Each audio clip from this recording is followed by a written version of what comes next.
There lies a paradox, buried deep in the feminine soul, a truth too raw for polite conversation. It is not safety that stokes her fire, but the peril of the one who could consume her. Not the calm of the known, but the thrill of the unknown abyss. And within this sacred contradiction, female desire blooms. For years we've been told a sterilized myth that women seek affection, security, closeness, but the soul knows better. It whispers what most men fear to hear, that love and destruction are not rivals, but reflections. And for many women, desire is not born in sunlight, but in shadow.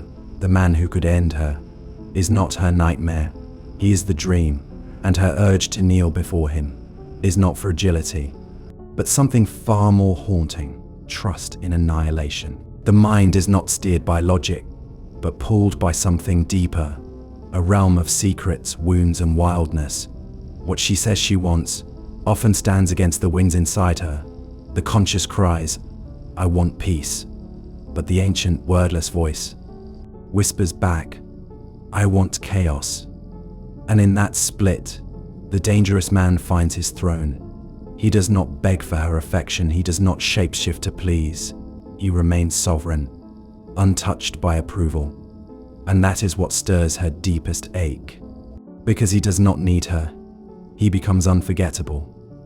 The canvas her shadow paints upon, longing to be taken, to be unmade, to be seen without mercy. The hidden mind is torn between wild hunger and civilized rules. One voice screams for indulgence, another for obedience, and the third tries to keep them from war. But when she meets the man wrapped in danger, the primal voice wins. He evokes something feral, older than culture, immune to manners. In his presence she is not mother, wife, or maiden. She is sensation, trembling skin, pure instinct. And though the voice of society warns, he's wrong for you, he'll leave. He'll hurt. She moves closer. Why? Because her desire is unbound, and it does not ask for safety. It craves only intensity, and intensity is his native tongue. Yet this pull is not just carnal, it's historical, a haunting pattern, where a woman seeks the ghost of the first power she ever knew, her father. If he was cold, distant, absent, she searches, not knowing why. She finds men who won't love her and pleads for their devotion. She is not irrational, she is bruised.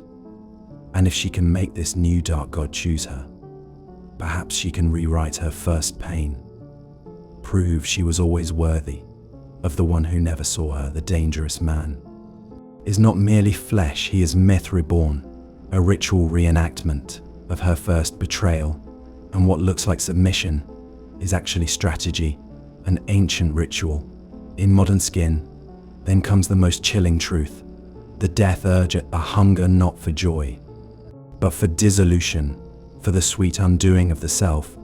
We do not only chase pleasure, we long to be undone. And in love, this becomes sacred. A woman may ache for the man who could unmake her, not despite the threat, but because of it.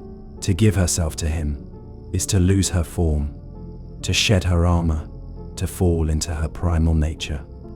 And this death is not her fear, it is her fantasy, to be taken not by harm, but by power, to surrender to something greater than control.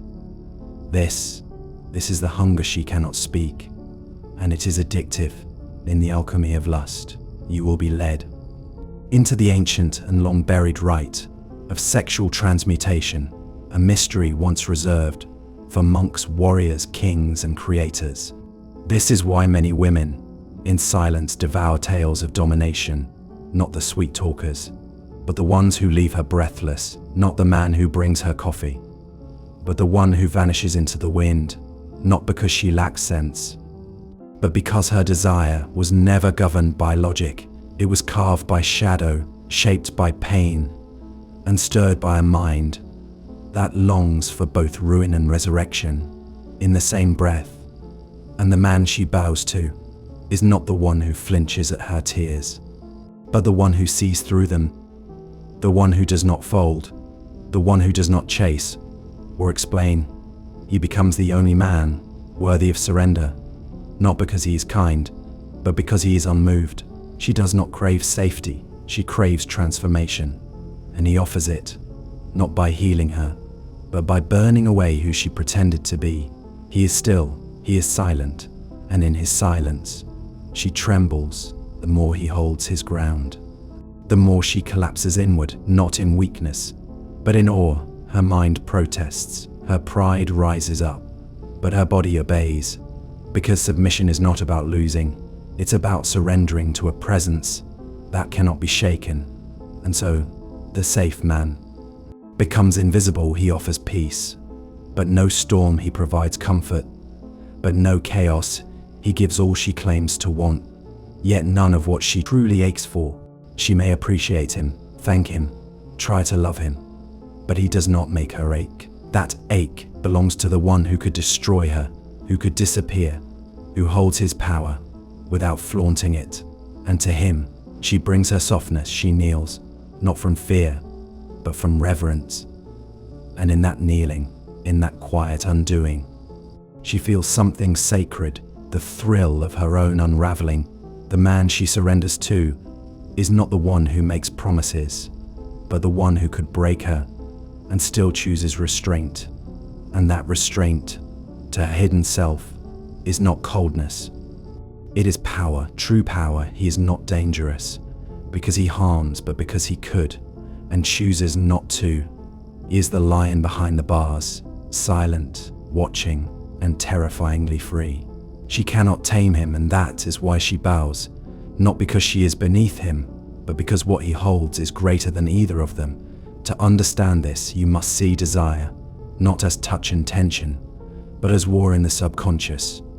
A dance of control, of ego death, of risk without safety nets. In this war, the man who speaks least, wins more silence, is a weapon. It gives her room to fill in the spaces with fear, hope, and longing. He says little, but his presence roars. He doesn't chase, he doesn't explain. He simply exists, like gravity, and in that gravity, she leans in to escape the weight of herself. His calm becomes her storm, his stillness, her obsession. This isn't manipulation, this is magnetism, born from a man who needs nothing and therefore has everything. He doesn't try to impress her, and so she burns to impress him. Many women won't say it aloud, but they seek not just arousal, but the man who threatens their balance. They don't want to feel safe, they want to feel alive. They want to be stirred, shaken, tested, and only a man capable of ruin can offer that crucible. They trust him, not because he is soft, but because his strength is earned.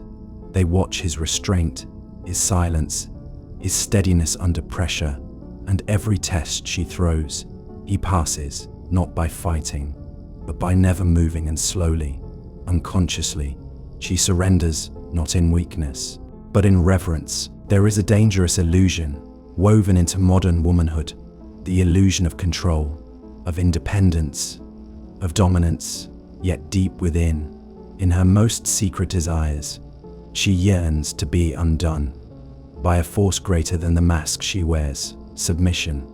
In this light is not loss, it is liberation. In surrendering, she escapes herself, no longer the boss, the planner, the perfectionist. She is simply woman before something divine.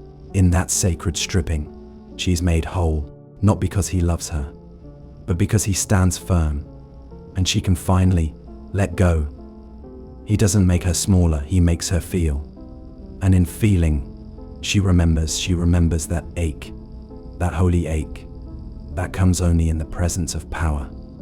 Thank you for listening. Consider subscribing to join the true Avalon family.